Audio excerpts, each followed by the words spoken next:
The man known to history as Friedrich Wilhelm Nietzsche was born on the 15th of October 1844 in the village of Röcken, near the town of Lützen, in what was then the Kingdom of Prussia. He was named after King Friedrich Wilhelm IV of Prussia, on whose birthday he was born. Friedrich's father was Ludwig Nietzsche, a 31-year-old Lutheran priest at the local church. After receiving his religious training at the University of Halle, Ludwig had spent 7 years working as a private tutor to the 3 daughters of Duke Joseph of Saxe-Altenburg, a minor prince and a veteran of the Napoleonic Wars. In 1842, soon after taking up his post at Röcken, Ludwig met 17-year-old Franziska Oehler. The pair were married the following October, on Ludwig's 30th birthday.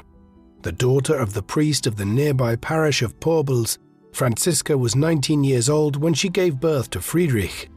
The couple had 2 further children, a daughter in 1846 named Elisabeth, and a son 2 years later that they named Ludwig Joseph.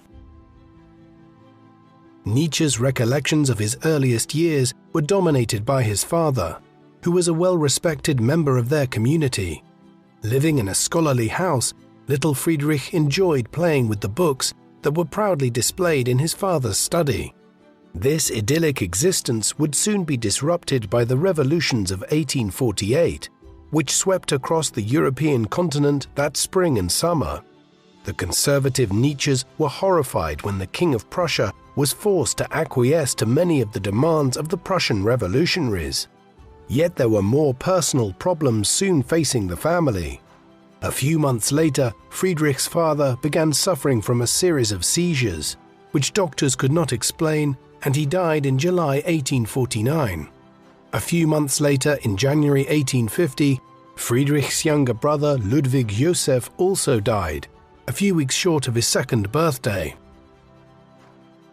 After the death of his father and youngest brother, Friedrich moved with his family to the town of Naumburg, where his parental grandmother, Erdmutter, and 2 aunts lived.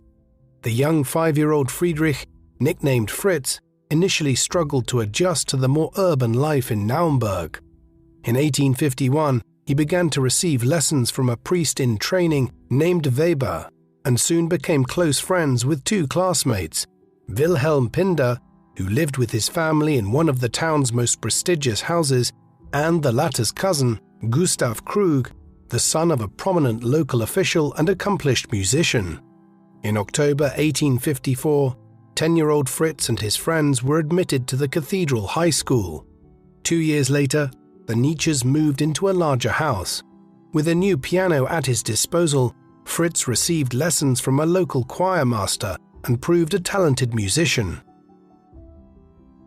In October 1857, not long after his 13th birthday, Friedrich began to suffer from serious headaches. His mother took him out of school until he recovered his health. By the time he returned to school in early 1858, he had written 2 short plays. His literary output continued later in the year on a visit to his maternal relations at Porbels, where he wrote a brief autobiographical account of his young life, including idyllic reminiscences of his father's house at Röcken. Commenting on the music he heard in his father's church, the 13-year-old Nietzsche defended the classical tradition of Mozart, Haydn, and Beethoven, which leads our thoughts to higher things, while describing the music of contemporary romantic composers such as Liszt and Berlioz as decadent and of limited value from a cultural perspective, as it was being used, quote, solely for enjoyment or to make a public exhibition of itself. Although he would spend his adult life challenging such moral prejudices, the teenage Nietzsche was already displaying the literary talent that would make him a profound writer, critic, and thinker. In September 1858, not long after Nietzsche returned to Naumburg, he received a scholarship to study at the prestigious Pforta boarding school west of Naumburg. The curriculum here was typical of the 19th century and focused on the study of classical languages, including Latin, Greek, and Hebrew. While the school timetable provided for 10 hours of studying each day, Nietzsche adapted quickly and was consoled by the proximity to Naumburg, which enabled him to meet his family regularly. However, he regretted being separated from his friends, Wilhelm and Gustav, both of whom continued their studies in the town. After a memorable visit to the university town of Jena during his summer break in July 1859, Nietzsche returned to Pforta in August and finished top of the class in his exams. However, the year was marred by the death of his 72-year-old grandfather, David Uerler, which forced his maternal relatives to move away from Porbels. Have you ever wondered, what is consciousness, and how did it come into being? These questions are among the greatest unsolved mysteries of science. For centuries, scientists and philosophers have been mystified by the connection between mind and matter. In his groundbreaking new book, The Dawn of Mind, Dr. James Cook, Oxford-trained neuroscientist and friend of this channel, offers a compelling and bold new solution to this mystery. The Dawn of Mind explores the history of the science and philosophy of consciousness and gives a captivating and detailed breakdown of how consciousness came into existence. This is what reviewers have to say about the book: a gripping exploration of consciousness that reads like a Dan Brown thriller. Essential reading for anyone seeking to understand the greatest enigma of our time. The Dawn of Mind is not just a book about consciousness, it is an experience. Sublime. A clear-eyed short course on the mysteries of life and consciousness, including your role in existence. So, if you're interested in discovering the nature of your own mind, follow the link in the video description and pre-order The Dawn of Mind: How Matter Became Conscious and Alive by Dr. James Cook, coming 3rd of December 2024.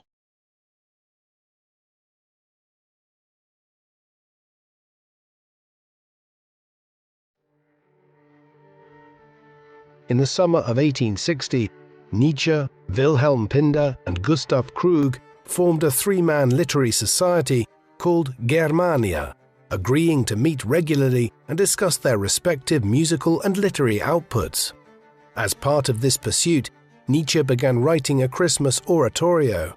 In November, he received a lengthy letter from Krug in which he praised Richard Wagner's opera Tristan und Isolde, a tempestuous 5-hour spectacle based on Arthurian legend which had not yet been performed but whose musical scores were already available and being analyzed by critics.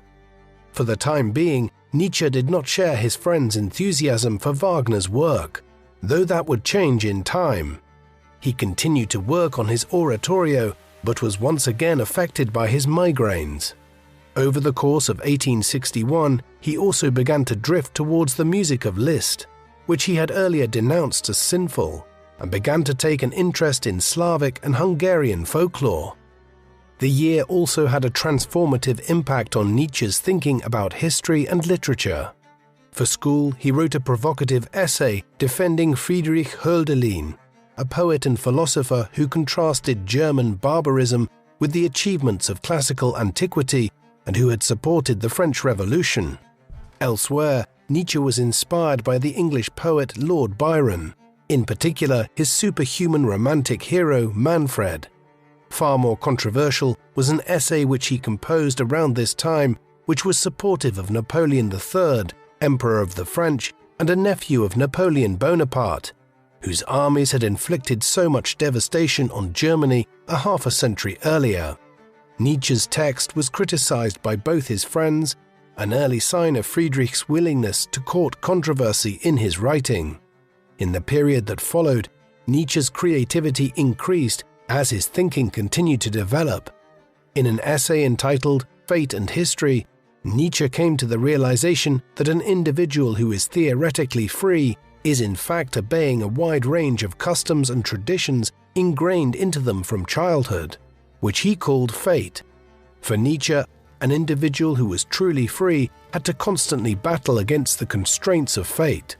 This realization led him to reject his Christian upbringing, marking the beginning of Nietzsche's lifelong quest to break free from the chains of Christian morality. Despite frequent bouts of poor health and headaches, Nietzsche continued to meet with academic success at Pforta. By the autumn of 1862, he was finally ready to embrace Wagner after the Germania Society acquired a copy of the score of Tristan und Isolde.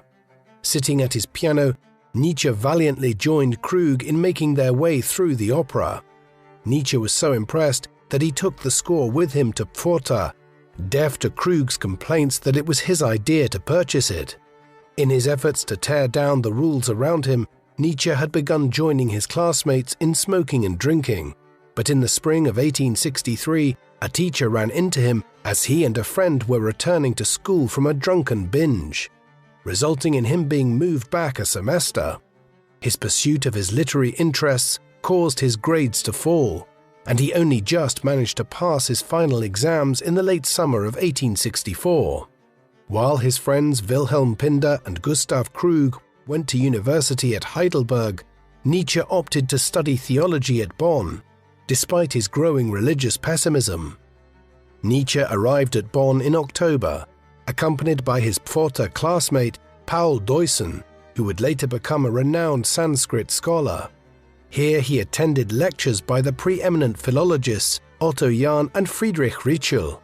Philology is considered a relatively arcane field of endeavor today, yet in the 19th century it was at the cutting edge of European scholarship.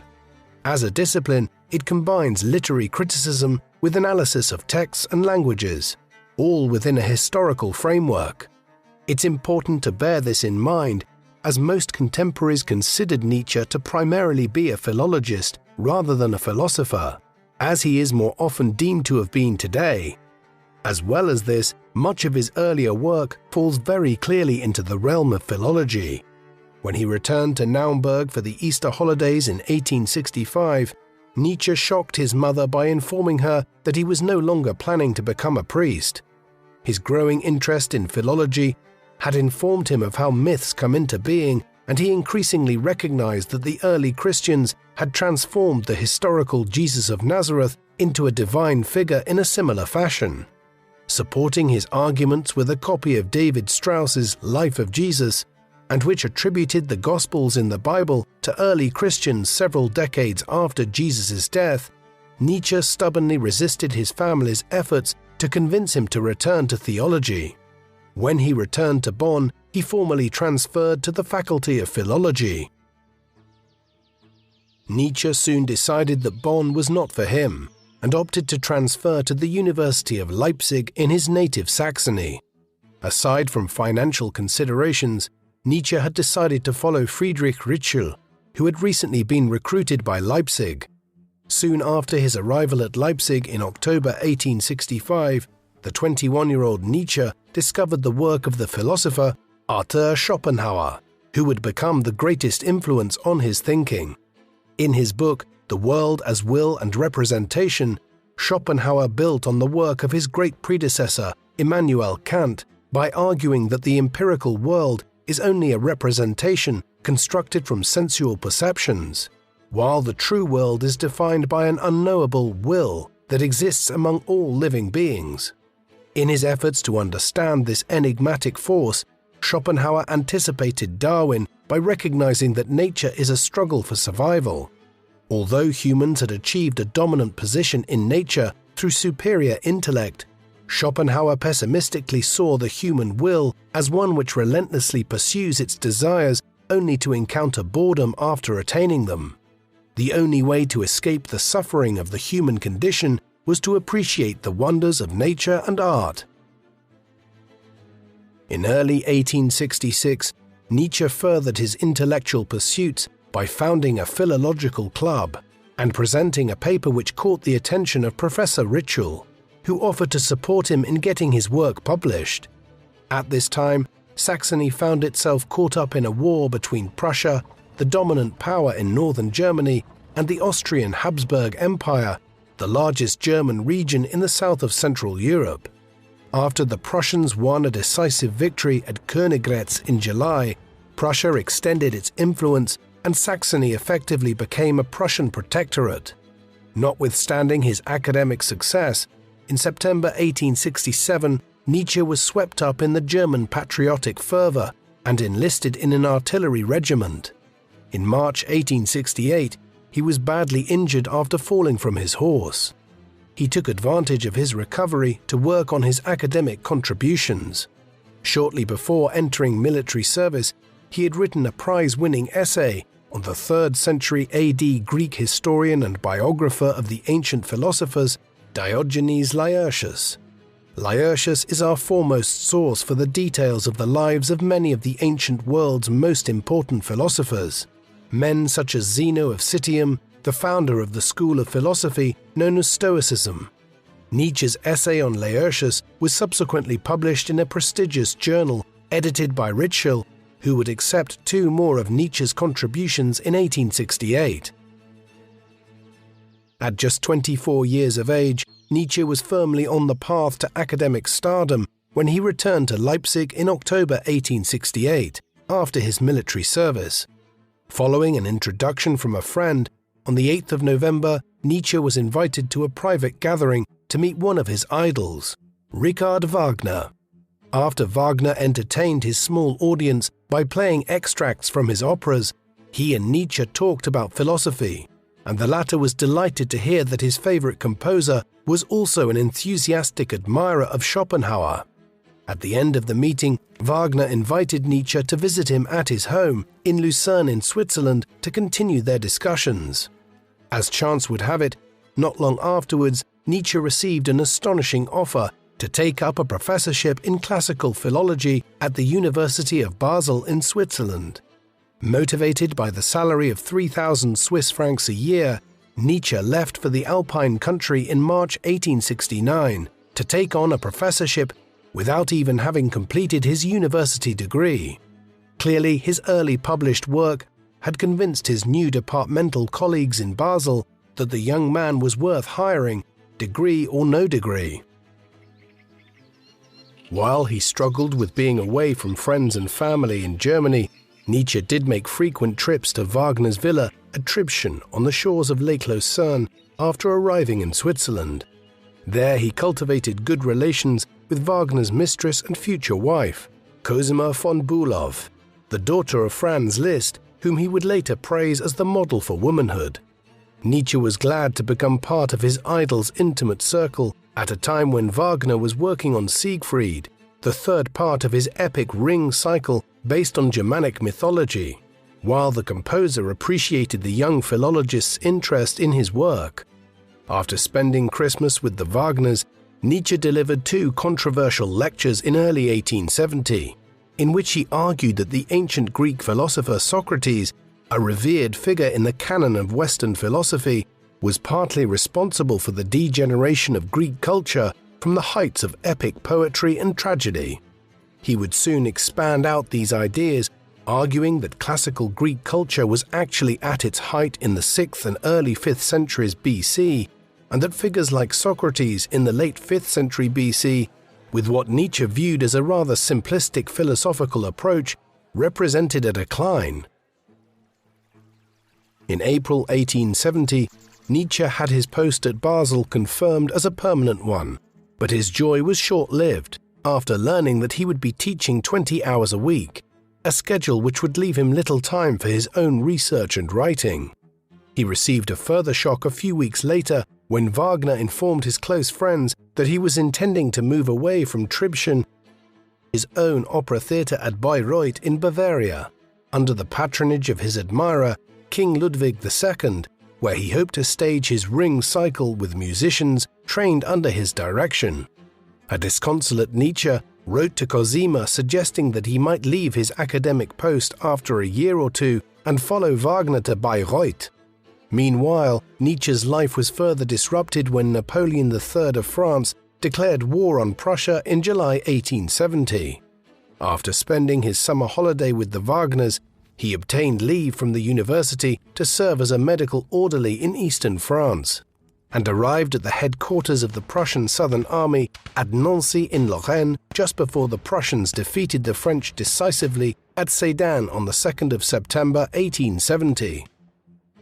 Although the Franco-Prussian War was a short one and soon ended in January 1871 with the unification of the German Empire under Prussian domination, a move orchestrated by the Prussian Chancellor Otto von Bismarck, Nietzsche's views on it evolved in the few short months of the conflict. This was in part owing to his contracting both diphtheria and dysentery during his time as a medical orderly, conditions which further damaged his always precarious health. As a result, he took a dimmer view of the Prussian aggression by the time the war came to an end. During the winter of 1870, while recovering from his ailments, he began to make plans to move away from his focus on philology in favor of studying philosophy more directly. After a joyful Christmas holiday, during which he had the privilege of witnessing Wagner perform his Siegfried Idyll as a surprise birthday gift for Cosima, Nietzsche sank into a depression when several friends refused to join him in Basel. Further disappointment followed when Nietzsche's request to take over the chair of philosophy in the university was denied.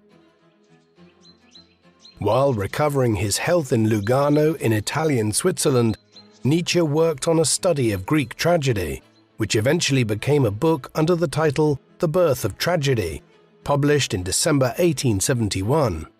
Nietzsche identified with Greek tragedy a struggle between Apollonian and Dionysian forces, the former representing order and reason and the latter chaos and emotion. These forces were manifested in the cults of Apollo, the Greek god of music and dance, and Dionysius, the Greek god of wine, excess, ecstasy, and madness. Nietzsche saw music as the highest representation of the Dionysian concept and speculated that the epic poetry of ancient Greece had been inspired by music. The book was dedicated to Wagner, whom Nietzsche argued had emulated the Greek tragedians in achieving a perfect balance of Apollonian and Dionysian elements. The composer was delighted with Nietzsche's work and asked the author to send copies to his patron, King Ludwig of Bavaria, and his father-in-law, Franz Liszt. Although the book proved popular among artists and musicians, the academic community was less enamored by Nietzsche's conjectural approach to philology, and Nietzsche was disappointed to find his mentor, Friedrich Ritschl, among his critics. That said, any reader of The Birth of Tragedy today will find a refreshingly novel insight into classical Greek culture. Nietzsche was already very much carving out his own path by the early 1870s when it came to his interpretations. Nietzsche saw himself along with Wagner as the vanguard of a movement striving to return German culture to the heights it had attained at the turn of the 19th century, the era of Kant, Mozart, Goethe, and Beethoven. In early 1872, he delivered a series of public lectures attacking the German education system and warning against the trend towards the democratization of education. While he recognized a need for the practical training of state officials, farmers, and factory workers, he argued that cultural education and intellectualism was being denigrated by making it overly functional, with the goal that individuals should solely be training for a profession at all times, rather than engaging in scholarship as an end in and of itself.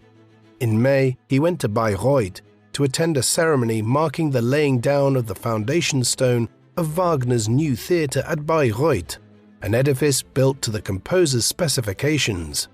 Back in Basel, Nietzsche soon found himself in the middle of a vicious debate in the pages of the national newspapers about the merits of his book, The Birth of Tragedy.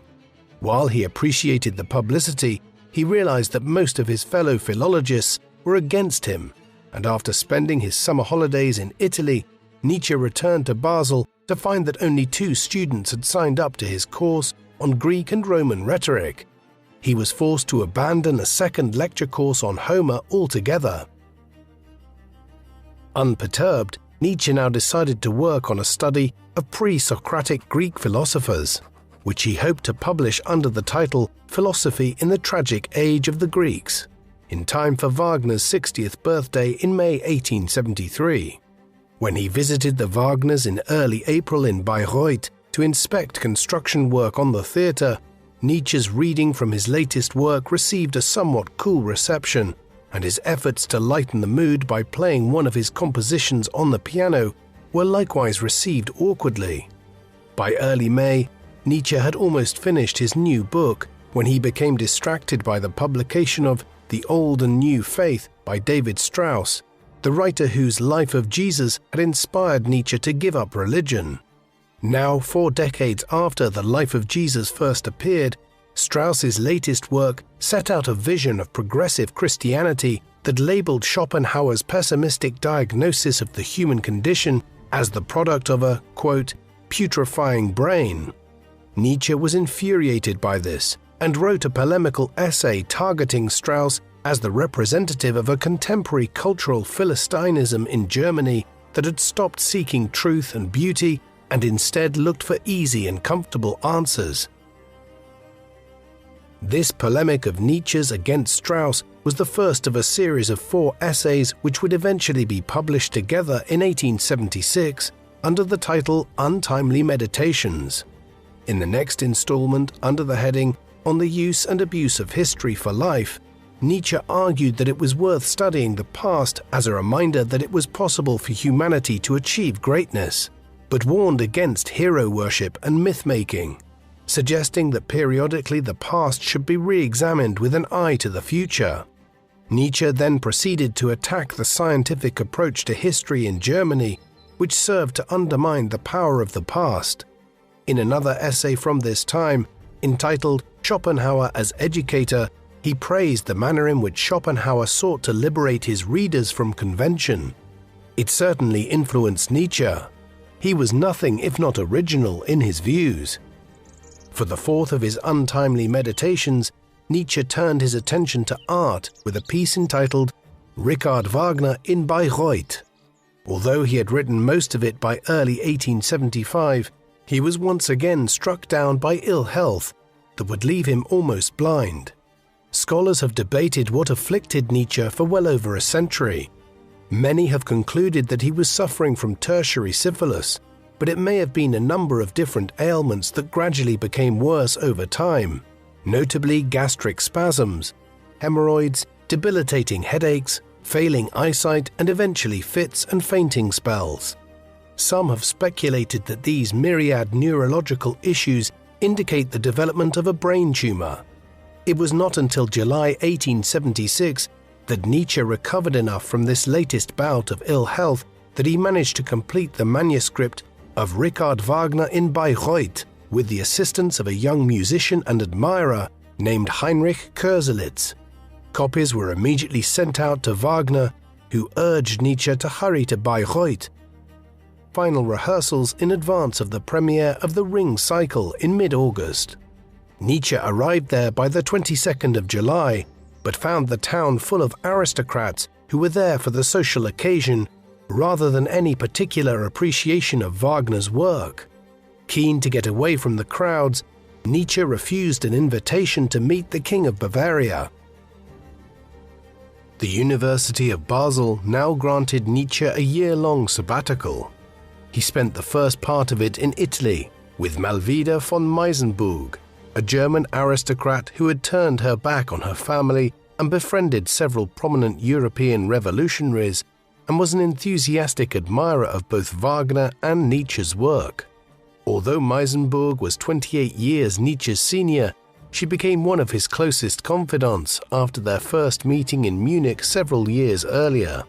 Nietzsche traveled to Sorrento in the Bay of Naples with 2 companions, Albert Brenner and Dr. Paul Rey. Both of them had previously been his students. Under Rey's influence, Nietzsche found himself questioning Schopenhauer's more pessimistic writings. He also became embroiled in a disagreement with Wagner at this time, whose German nationalism Nietzsche was increasingly critical of. Aside from any philosophical disagreements, Wagner knew that his ambitions for Nietzsche to edit a journal to promote his ideas about music and art were unlikely to be realized, given Nietzsche's poor health. Following his return to Basel in the autumn of 1877, Nietzsche went to Dr. Otto Eiser in Frankfurt for a medical examination. The doctor diagnosed a damaged optic nerve as the source of his failing eyesight and prescribed his patient, quote, an absolute avoidance of reading and writing for years to come. This was an instruction Nietzsche was never going to even remotely consider following. During his sabbatical, Nietzsche had been working on a 5th untimely meditation about the human condition. but by the time the manuscript was completed, it had become a separate book of more than 300 pages, under the title Human, All Too Human. This was published in the spring of 1878, composed of a series of 638 aphorisms intended to communicate his thoughts concisely, if not systematically. Nietzsche argued that there were no eternal truths, and that the efforts of Kant and Schopenhauer to discover such truths were fundamentally misguided. In a dramatic reversal of his earlier views, Nietzsche now placed science on a higher level than art, arguing that small scientific discoveries had done much to advance human progress. While Nietzsche continued to acknowledge the importance of art, he described it as a bridge to facilitate the transition from religion and superstition to his free-spirited way of thinking. Indeed, the subtitle of the book was A Book for Free Spirits. Elsewhere in the book, he continued his relentless attack on Christianity by asserting that its core precepts had no rational and scientific basis, that its notions of good and evil were social constructs which had no place in the modern world. Nietzsche knew that his new book would infuriate Wagner, and chose not to send him a copy. Later, he heard from his and Wagner's publisher, Ernst Schmeitzner, that the composer had acquired a copy of the book but did not read much of it before setting it aside in order not to disturb the positive impression he had of Nietzsche's early work. Many of Nietzsche's friends were equally critical after reading the book, and were especially troubled by his rejection of morality. In response to his critics, Nietzsche doubled down by writing a second part entitled Mixed Opinions and Maxims, offering another 400-odd aphorisms in which he argued that Christian humility and self-denial was in fact a manifestation of a self-centered desire to avoid eternal damnation, and that Christianity was a cult of suffering. Nietzsche's deteriorating health prompted him to request to be relieved of his duties at the University of Basel in May 1879. By now in his mid-30s, his thinking had evolved considerably during his years at Basel, though over the course of the next decade, he would have to eke out an existence as an independent philosopher with a pension of 3,000 Swiss francs a year from the university and occasional financial support from friends and family. However, despite his poor health and the manner in which his work in the 1870s had strongly divided opinion, Nietzsche was about to embark on the most productive period of his life, as the liberation from his academic duties freed him to research and write to an unprecedented extent. By the autumn of 1879, he had already put together another collection of free-thinking aphorisms, entitled The Wanderer and His Shadow. In this, Nietzsche denounced the promotion of abstract concepts such as the salvation of the soul, arguing that human beings should not be troubled by metaphysical considerations.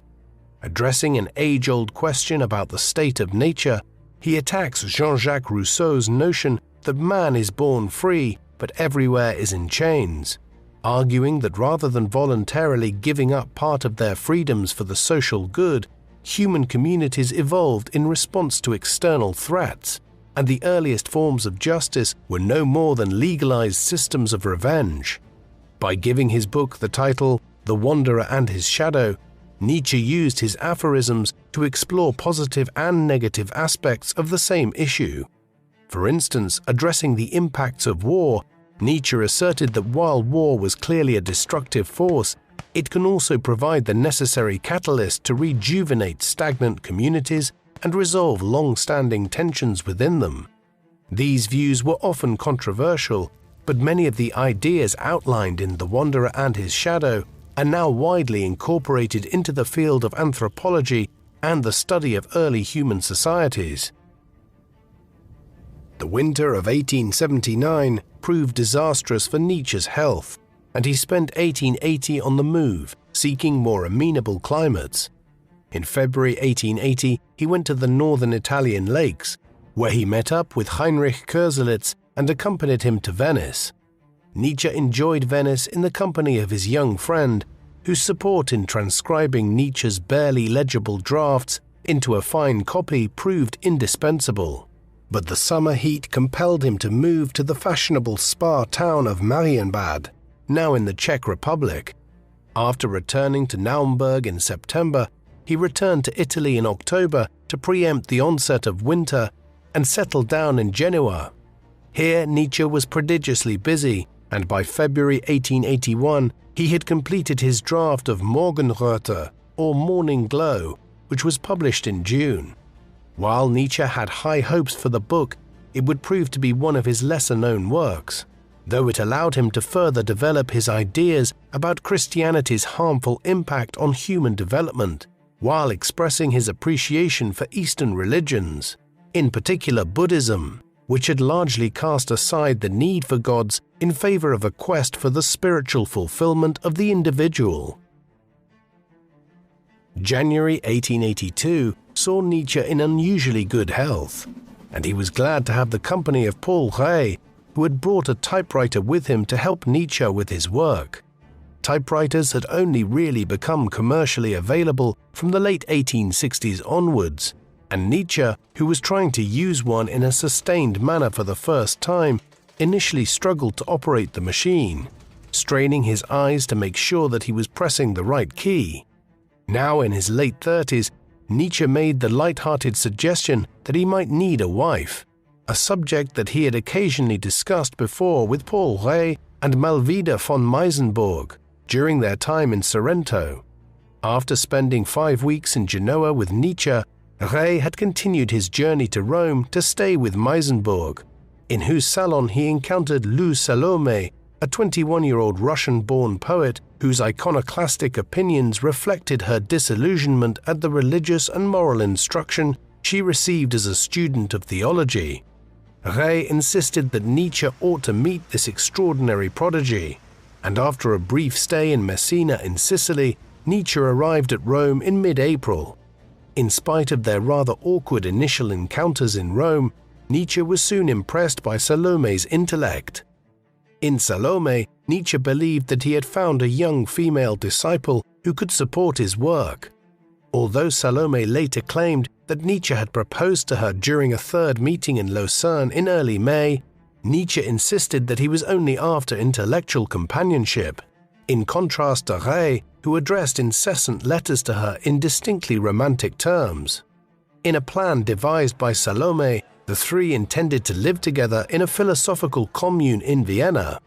To his skeptical friends, Nietzsche declared his intention to train Salome as his intellectual successor and preemptively denied that he had any romantic interest in her.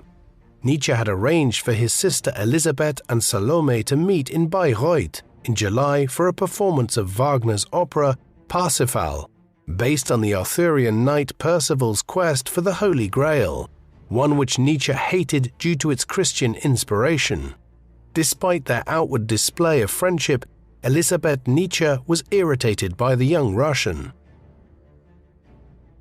In the meantime, Nietzsche had added to his body of work with Joyous Science, in which he endorsed Charles Darwin's views on biological evolution, which were still enormously controversial over 20 years after The Origin of Species had first been published. At the same time, Nietzsche challenged the Darwinian concept of the survival of the fittest. Following this logic, the purpose of humans and all other animals was solely to survive. But Nietzsche observed that many individuals who had made the greatest contributions to human culture, such as the Renaissance artist Raphael or the composer Wolfgang Amadeus Mozart, had died young without leaving any heirs. Nietzsche argued that human existence was both comic and tragic. The comic aspect was due to the vanity of short-lived humans who believed that they could master nature, while the tragic element came from the recognition that humans are an infinitesimally small part of the cosmos. Near the end of the book, Nietzsche issued a call to his readers to wage an intellectual war on behalf of science against religion. Joyous Science is a peculiar work in many ways, one which tried to apply the evolutionary biology of Darwin to a new theory of cultural evolution. Although Nietzsche had called his book Joyous Science, he concluded that the tragic aspects of human existence would always prevail. Nevertheless, his encounters with Lou Salome had inspired within him a sense of optimism about life. In August 1882, the two spent 3 weeks in philosophical discussions in the Tautenberg forest in Saxony, which Nietzsche hailed as one of the happiest times of his life. Arguments did occur, though, with his sister and mother about the propriety of his relationship with Salome, which led Nietzsche to leave Naumburg for Leipzig. There, the already precarious foundations of his triangular relationship began to crumble, as a jealous Ray resented Nietzsche's insistence on spending time alone with Salome, while the young and strong-minded Russian had no intention of submitting herself to Nietzsche's intellectual control. Nietzsche also admitted privately in his notebooks around this time that his desire for Salome had assumed a physical dimension. He was consequently immensely upset when the relationship between them all began to collapse in the weeks that followed. Plunged into a deep depression and resorting to taking growing quantities of opium to treat both his physical ailments and his emotional pain, Nietzsche continued an acrimonious correspondence in the months that followed with his erstwhile companions from his retreat at Rapallo in Italy, all to no avail as they drifted apart. As emotionally turbulent a period as this was for Nietzsche, it proved an intellectually productive one, as he began working on what is often deemed to be his most important work, Thus Spake Zarathustra. In this, he sought to establish a new philosophical framework of his own, independent of the influence of Schopenhauer, Kant, or any other philosopher. This singularly Nietzschean philosophy was expressed via the mouthpiece of the ancient Persian philosopher Zoroaster, who gave his name to Zoroastrianism, the world's first monotheistic faith, one which had flourished in Mesopotamia and Persia in the first millennium BC, and in which the creator god, Ahura Mazda, was involved in an eternal struggle with the demon Ahriman. Although Nietzsche rejected the dichotomy of good and evil introduced by Zoroastrianism, one which had clearly influenced the development of Christianity, he saw Zoroaster as a prophet who had challenged the status quo, hence his motives for expressing some of his own philosophical ideas through the mouthpiece of the Persian prophet. Nietzsche wrote the first part of Zarathustra within the space of 10 days in late January 1883. A couple of weeks later, he learned that Richard Wagner had died unexpectedly in Venice. They had not seen each other in over 6 years after an acrimonious divergence of views in the mid-1870s, though Nietzsche continued to revere elements of the great composer's work. During a visit to Rome in April 1883, Nietzsche reconciled with his sister Elisabeth, whom he had earlier blamed for the wrecking of his plans with Salome. By June, he was back at his favorite Swiss mountain retreat of Sils Maria, where he expressed his anger at his Leipzig publisher Ernst Schmeitzner for delaying the publication of the first part of Zarathustra. Nietzsche speculated that Zoroaster's declaration in the book that, quote, "God is dead," surely one of the most famous lines of modern philosophy, had led Schmeitzner's printer to sit on the manuscript and delay its publication. The text was paradoxical. On the one hand, Nietzsche argued that the advent of science and modernity was leading to a growing secularism, one which would eventually lead to the death of Christianity. Yet on the other hand, Zarathustra is evidently framed in the text as a parallel to Jesus Christ, and Nietzsche even referred to his book as a fifth gospel.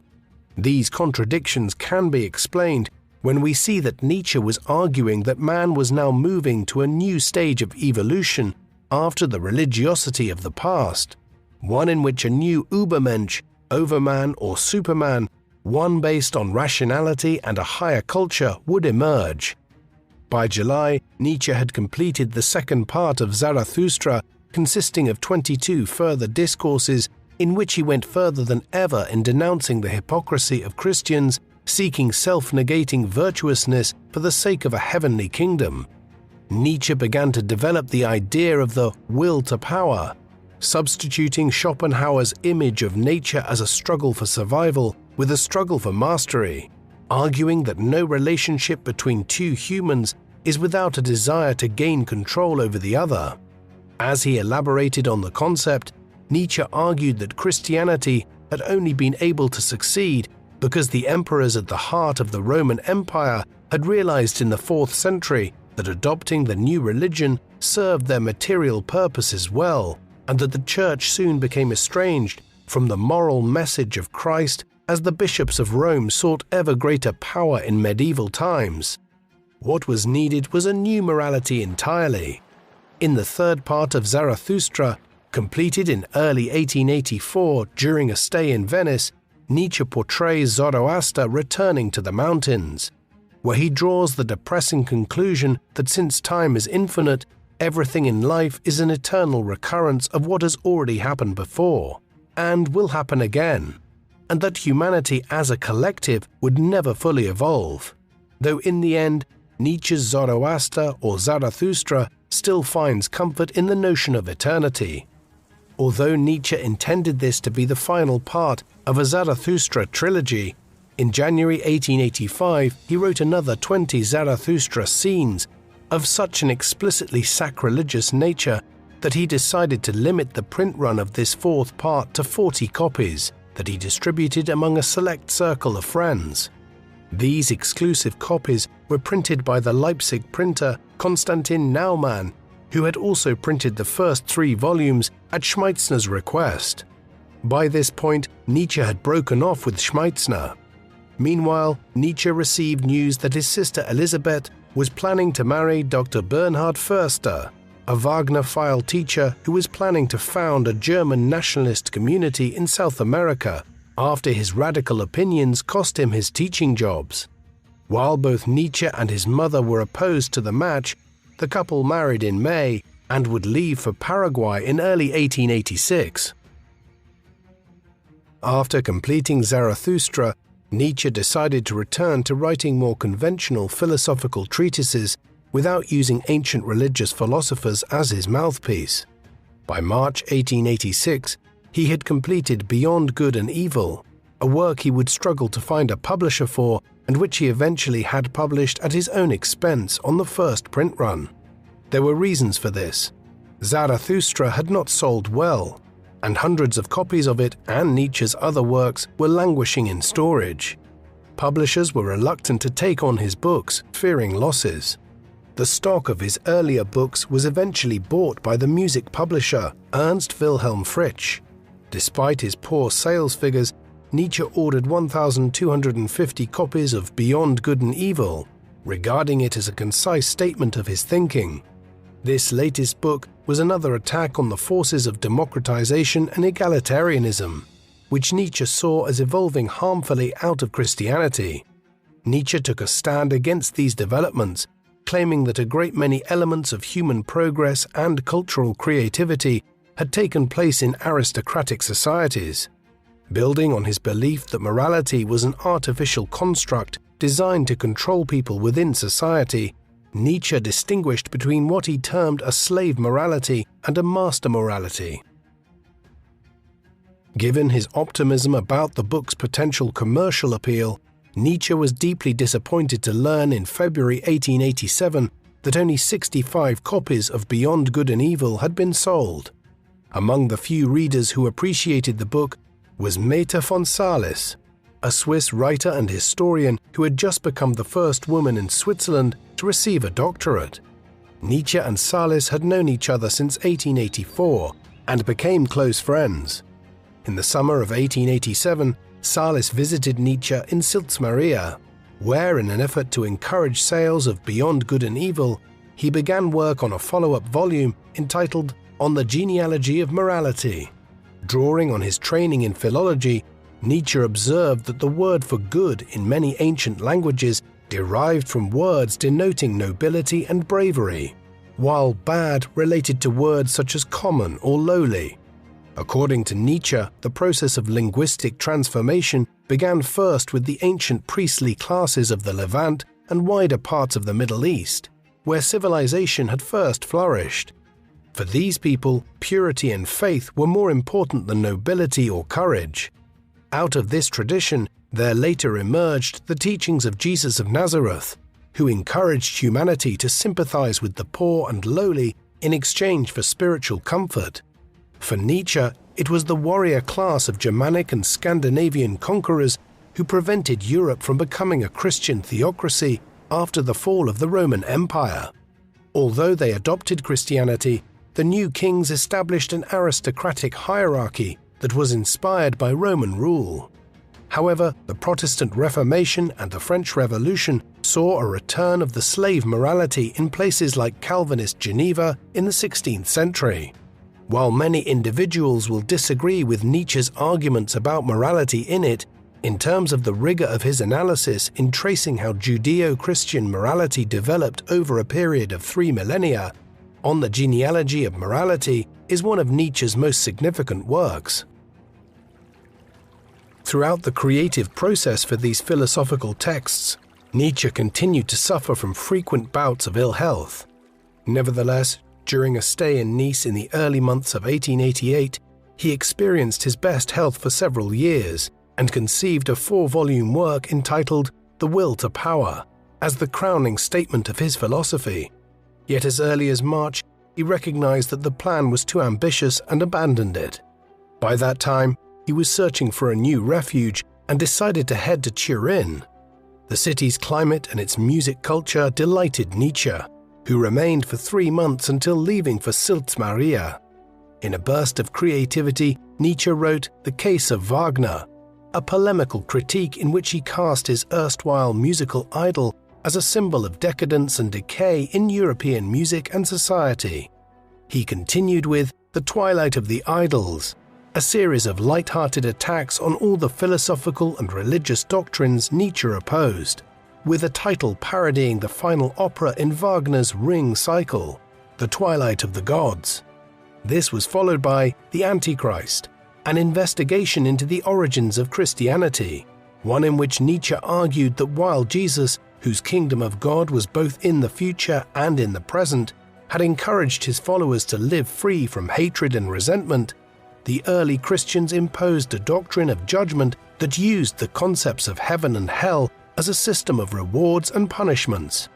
Nietzsche compared Jesus' original teachings to those of Buddhism, remarking that Buddhism makes no promises but keeps them. Christianity promises everything but keeps nothing. Nietzsche had returned to Turin in September. To mark the occasion of his 44th birthday on the 15th of October 1888, he decided to write an autobiographical work under the title Ecce Homo, or Behold the Man, the words attributed to Jesus' executioner, Pontius Pilate, as he presented him to the Jewish crowd. In this short volume, Nietzsche hoped to clear up misunderstandings about his work to date. Under provocative chapter titles such as Why Am I So Wise and Why I Write Such Good Books, Nietzsche explored his upbringing, his poor health, and the thinkers and artists of the past who had inspired him, both positively and negatively. In his defense of his own work, Nietzsche suffused the text with exaggeration, claiming that his Zarathustra was superior to anything that Goethe, Shakespeare, or Dante had ever produced. Ecce Homo should not be read literally in all places, and clearly whether in his boastful passages about his literary prowess or in the sarcastic titles of the chapters, Nietzsche was being humorous.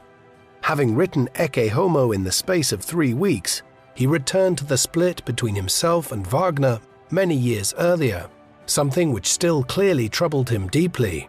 Compiling extracts from his previous work, he argued that it was not he who had changed his mind about German culture back in the mid-1770s, but Wagner, in becoming increasingly nationalistic and pandering to the popular mood of the day. Nietzsche's burst of immense activity in the 1880s was soon to come to an end. At the end of the year, his mental state suddenly deteriorated.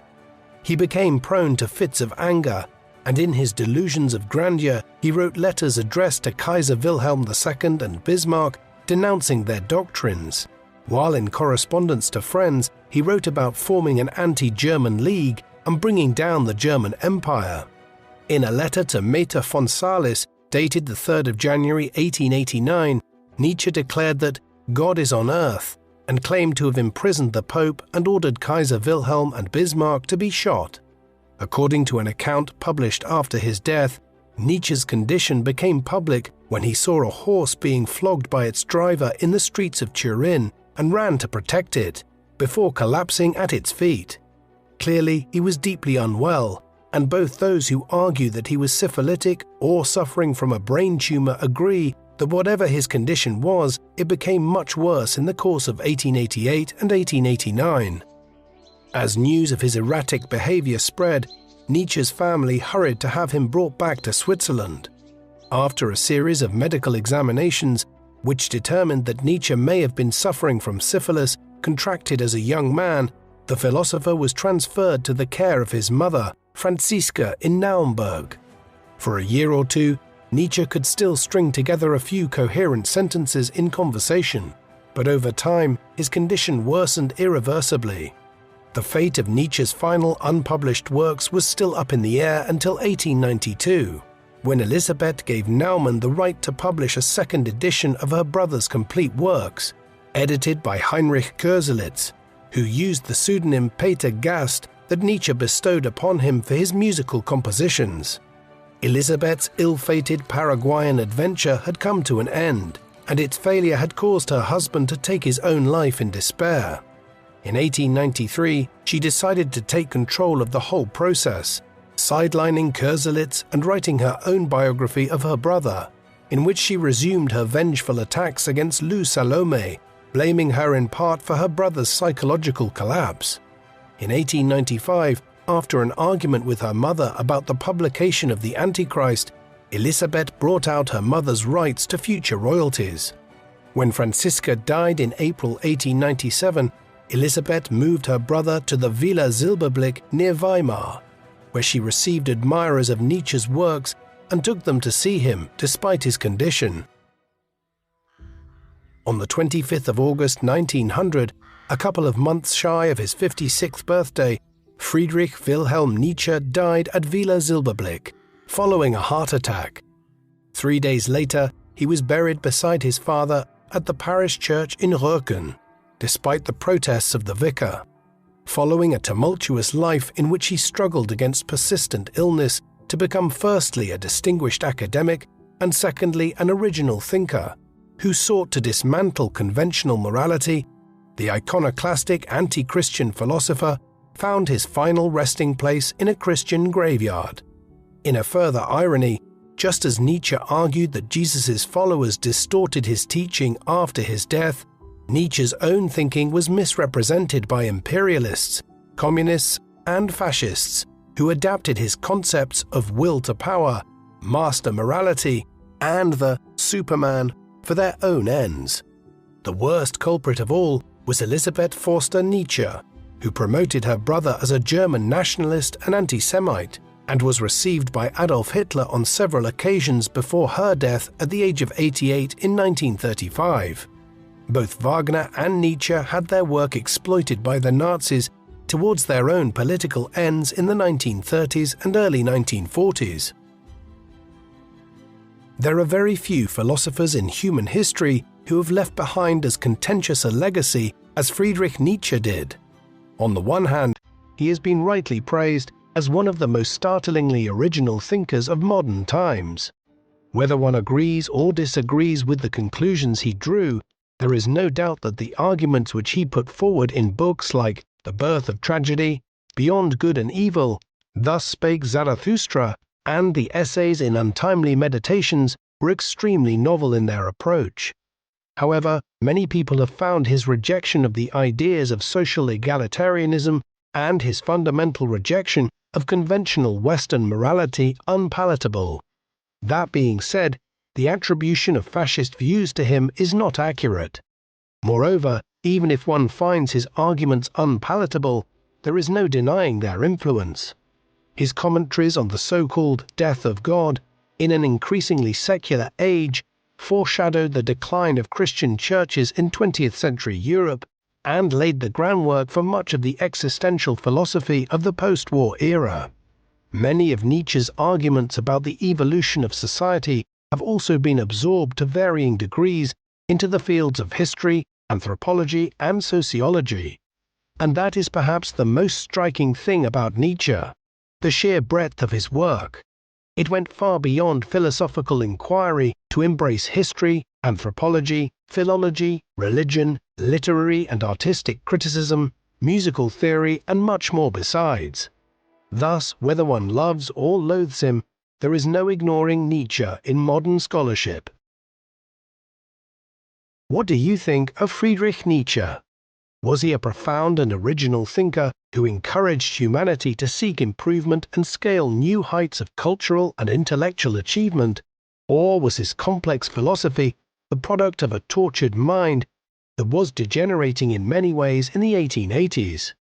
Please let us know in the comment section. And in the meantime, thank you very much for watching. Thank you for watching People Profiles Documentaries. Please subscribe if you haven't already, and don't forget to hit the bell icon to get notifications so you never miss an upload. If you would like to watch our videos with no adverts of any kind, listen to audio podcast versions of our videos, discuss history with other People Profiles fans, and much more, go to peopleprofiles.com and become a member for as little as $2 per month. Members can also receive discounted merchandise, behind-the-scenes material, and a credit in our videos, along with much more. So, please support us in our work in return for exclusive offers at peopleprofiles.com via the link in the video description. Thank you very much for watching.